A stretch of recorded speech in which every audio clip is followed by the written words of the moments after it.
name is Matthew West. I'm a valve technician here at Flo-Tite Valves and Controls, and this is my colleague. Hey, I'm Trevor Tyner.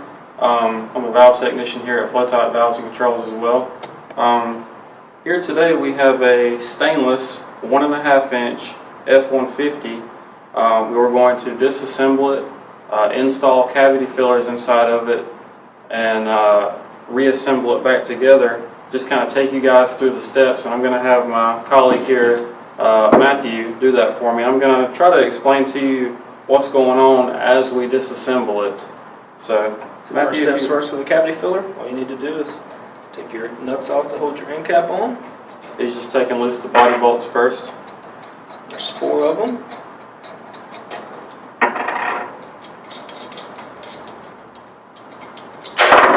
After you get all 4 off, the end cap should pop off. Now keep in mind, when you're disassembling it, take note of the condition of the seals and seats. Make sure there's no damage or anything or foreign contaminants in there. First thing you need to do is close the ball valve to the closed position so you can get the ball out. Next you would put in the cavity filler. And make sure to align the slot on the cavity filler with the stem. There is a cutout for that. It goes in a very specific way. And also it is side specific, so please take note of that. Next you would reset your ball in here. Leaving it in the closed position.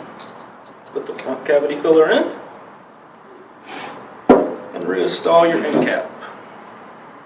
With the heat numbers towards the bottom, of course. And then just reassemble the body bolts in a cross pattern.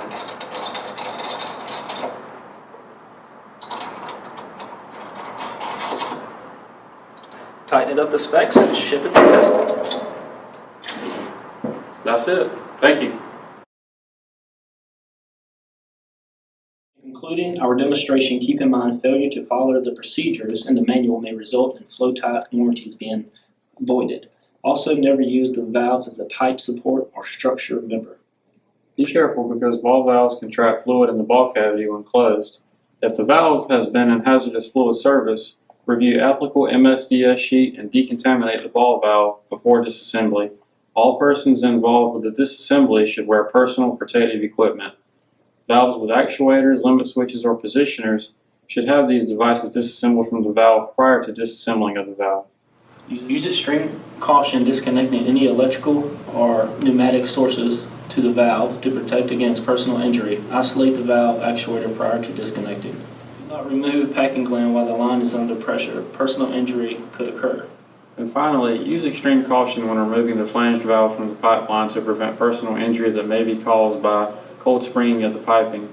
The valve should be adequately supported prior to unfastening the studs and nuts that hold the valve in line and secured with lifting straps or slings to hold the weight of the valve.